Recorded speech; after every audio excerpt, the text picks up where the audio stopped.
nouvelle édition du Festival de l'élevage. Encore une animation dans Brive.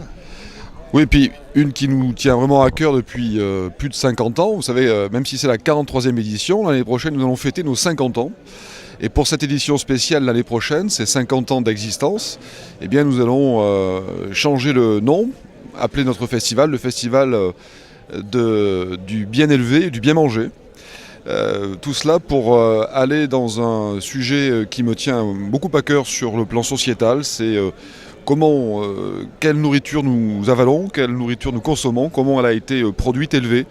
Et je crois que ce type de festival peut être aussi l'exemple à l'échelle nationale de ce qui pourrait être aussi un vrai relais pour les producteurs, les éleveurs, dans une crise sans précédent.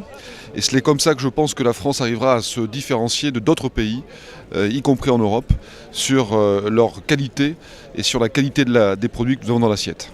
On parle de Brive, mais enfin c'est toute la Corrèze qui est représentée, plus de 4000 agriculteurs en Corrèze. Bien sûr, mais ça va même au-delà. Cette particularité et ce festival rayonne sur un territoire qui épouse la Corrèze du Sud, le nord du Lot et l'est de la Dordogne.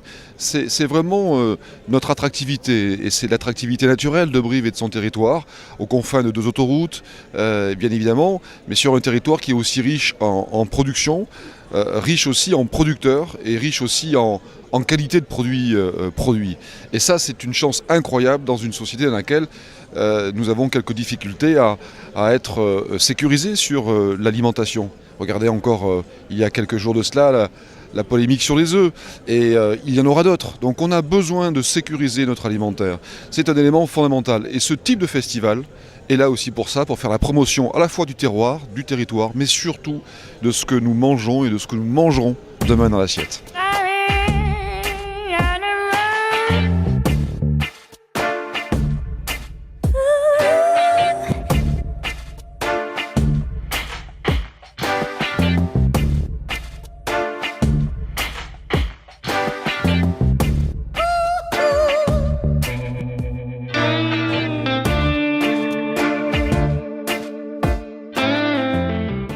Comment vous préparez les animaux pour les présenter à un concours?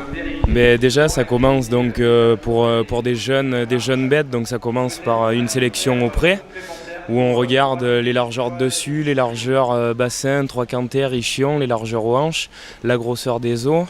On peut regarder le gabarit des animaux aussi. Et après, donc, on commence à les soigner donc, pour les concours. Et après, donc, il faut attaquer le dressage. Le dressage, ça se fait on arrive à dresser les animaux en 1 semaine pour des jeunes bêtes comme la génisse derrière. En 1 semaine, en commençant, comme chez moi, on commence toujours par les attraper donc, à la corde. On les met derrière un tracteur avec une barrière pour attaquer à les dégrossir, à commencer un petit dressage, et après on les attrape nous-mêmes à la main dans une stabule. Dans des bâtiments, il faudrait, pour que ça aille bien, un petit couloir de 5 mètres de large, comme ça elle ne peut pas trop s'enfuir. Et après c'est une préparation continue, et ensuite on vient dans les concours pour se confronter aux autres éleveurs, et pour voir si on est au niveau ou pas. Quel est l'apport d'un concours comme ça? Un concours, ça peut permettre, par exemple, que si on amène un taureau adulte et que d'autres agriculteurs voient le taureau adulte et le trouvent bon, et ça peut apporter de la clientèle. Ça peut faire venir, par exemple, quelques éleveurs qui ont trouvé le taureau joli. Quelques éleveurs, du coup, peuvent venir après pour acheter des produits du taureau. Pour essayer d'avoir des bêtes à la hauteur du taureau qu'ils ont eu.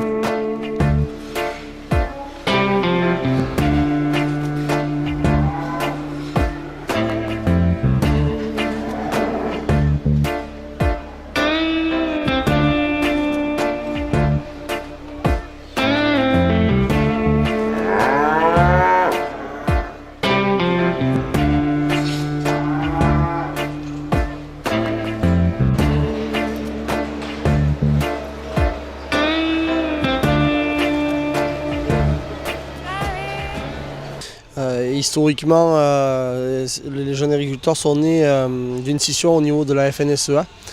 il y a déjà 51 ans. Voilà, c'est né d'un mouvement où les jeunes se sont dit, ben voilà, aujourd'hui, nous, on a une vision un peu jeune, on a des sujets qui nous tiennent vraiment à cœur, notamment l'installation des jeunes agriculteurs. Donc pourquoi pas arriver à créer notre propre mouvement et puis à apporter nos idées. Donc voilà un petit peu l'historique des jeunes agriculteurs. Et puis depuis 51 ans, voilà, les générations se sont succédées jusqu'à ce qu'on soit présent aujourd'hui à ce festival de l'élevage. Aujourd'hui, on est 400 adhérents. En Corrèze, on a à peu près 4600 agriculteurs. Donc voilà, nous 400 adhérents de moins de 35 ans.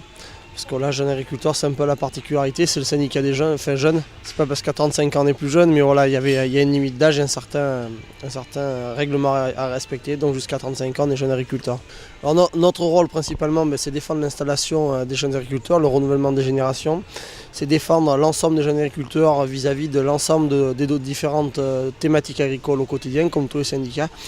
Et voilà, et puis c'est surtout notre point phare, c'est faire la promotion du métier et mettre en avant ce métier d'agriculteur. C'est aussi pour ça qu'on est présent aujourd'hui sur la restauration, parce que mettre en avant la qualité des produits et le dynamisme des jeunes, ça représente un petit peu notre vocation aussi, c'est mettre en avant ce qu'on sait faire et mettre en avant le fait que le métier d'agriculteur est un métier à part entière et que c'est au-delà d'un métier, c'est une vocation et puis qu'il faut arriver à le promouvoir au quotidien.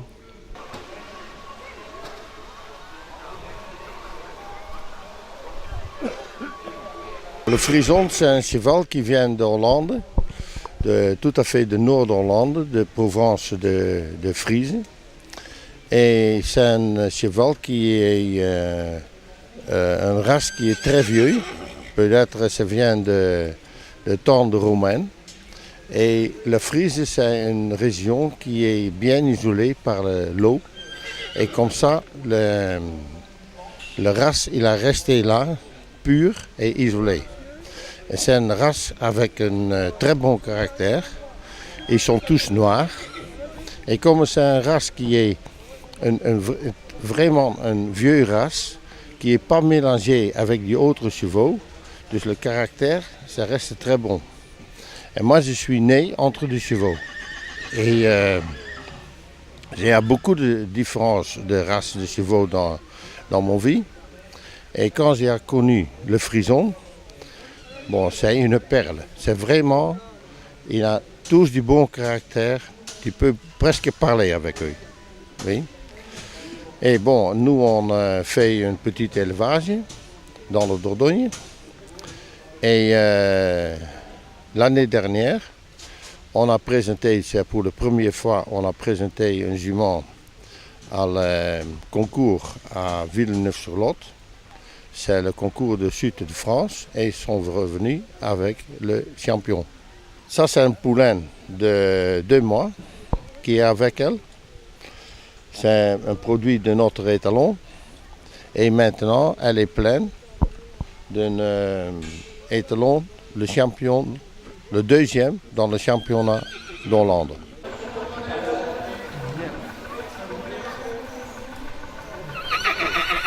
C'est un percheron? Oui, percheron de 6 ans. Et vous en faites quoi? Il est dressé à l'attelage et il demande qu'à travailler. C'est un cheval qui, dans quelques temps, pourra labourer la vigne. Il ne ramassera pas les raisins encore, mais il pourra labourer la vigne. Il a 6 ans, il fait 900 kilos. Et puis, mignon comme tout, il est castré ce nom.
elle a 15 ans d'existence, cette confrérie. Et donc elle a été créée par des gens de tous milieux sociaux. Il n'y a pas que des, professionnels, je veux dire, hein. Il n'y a pas que des marchands de champignons. Et il y avait des dégustateurs de champignons, des mycologues. Donc on a dit myco gastronomique, hein, pour couvrir tout le monde. Et depuis, il y a énormément de gens qui viennent savourer les omelettes au cèpe qu'on est en train de faire, là, que notre chef est en train de faire. Une fois par an, il y a une sortie champignons, mais essentiellement pour les gens de la confrérie, qui se passe à Haute-Corrèze. Je ne sais pas si elle aura lieu cette année, s'il y a des champignons ou pas, mais qu'il y en ait ou pas, on va dans les bois. Et puis surtout, on fait beaucoup de rencontres au niveau des confréries, alors dans les milieux de confréries, dans les rassemblements de confréries, beaucoup de rencontres pour parler du champignon, expliquer aux gens ce qu'est le champignon. Et on a des équipes pratiquement tous les dimanches sur les différents coins de France où il y a des rassemblements de confréries, hein, confréries de la grenouille, des escargots et du vin et des choses comme ça. Et donc dans ces rencontres, on leur fait voir et on leur explique les bons, les mauvais, mais surtout les gastronomiques. Et si quelqu'un veut rejoindre votre confrérie, comment il peut le faire? Donc il faut qu'il soit parrainé, il contacte un confrère généralement, ou il nous contacte, ou il contacte la confrérie à son adresse. Il est parrainé par une ou deux personnes, et le jour où on intronise, c'est une fois par an que ça se passe, donc il doit reconnaître quelques champignons. Hein, parmi les moins connus, le cèpe, la girole, la morille, la truffe, voilà. S'il les reconnaît, il est sauvé. Et donc une fois par an, on se rassemble pour notre grand chapitre, généralement en Corrèze, toujours en Corrèze, et dans un point remarquable. Et là se passe la visite de la ville ou du village. On fait des points remarquables de notre département.